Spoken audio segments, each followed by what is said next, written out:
Hey guys, so we are going to work on mentor sentences today, and I'm kind of building up on this as we go. But what we're going to do every day when we start mentor sentence on that first day is talk about the sentence. So if you read the story, My Rotten Red-Headed Older Brother, I'm going to scoot this in so you can see it really good.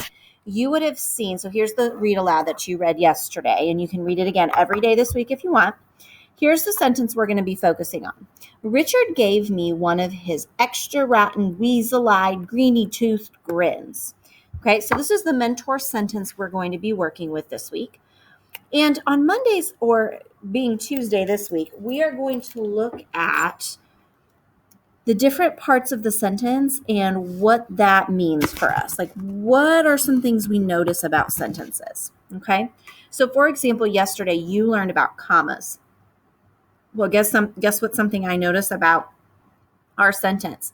We have commas in our sentence, and I see two of them. And remember, commas are going to break up a list of things. And so it's talking about the type of grin he had. Well, he had an extra rotten, weasel-eyed, toothy grin. So we're kind of going to circle those commas because, well, we know that he has those. Or we know that they're making a list of things. Okay? So what's something else that we notice about our sentence?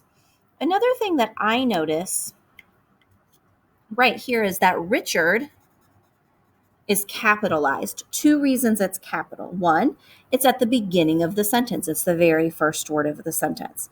The second thing I notice of why it's capital is that Richard is what we call a proper noun. A proper noun is going to be a name of someone or something. And anytime we see a name of someone or something, it is always going to be capital. Okay, so not only is Richard at the beginning of the sentence, but it's also the proper noun.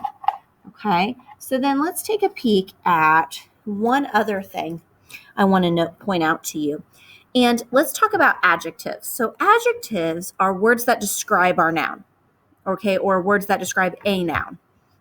And so when we're looking at adjectives, we're looking at something. So like, let's say that we want to look at some descriptive words here and what's describing. So when I look at extra rotten, those are describing words. So those are adjectives. Weasel-eyed, those are describing words. Greeny-toothed, those are describing words. And they're describing Richard's grin. Okay, so they're describing his grin. All right, and so again, we're looking at these words here as those descriptive words. But here's what's kind of cool about these adjectives. So rotten-eyed toothed grin would be the basic adjectives we would normally see. But in this sentence, they gave you a little bit more. And what they did is they gave you adjectives describing other adjectives. For example, extra rotten. Extra is describing more of the rotten part. Weasel is describing the eyed part. And greeny tooth, well, the greeny is describing the tooth part. So these are what we call adjectives describing adjectives. And that happens sometimes in stories. That's just giving more detail and more excitement to a sentence. It really makes you think, ooh, his grin must have been really gross if it was extra rotten and weaselly-eyed and greeny toothed. So that's what adjectives do, is they're going to help us understand the story even better and describe in even more detail about a story. One other noticing before I let you go today is right here. And I'm going to circle the word one. Now, the reason I circled the word one is because when we think Richard gave me one of his, so he did one grin when he smiled. But here's the thing about one. And I'm going to actually slide this back just a little bit so you can see the bottom here. So when we have the word one, this usually means like the number one, right? Well, one is a homophone. So one could also be this kind of one, which would mean I won a game. Okay, which means you could have won something.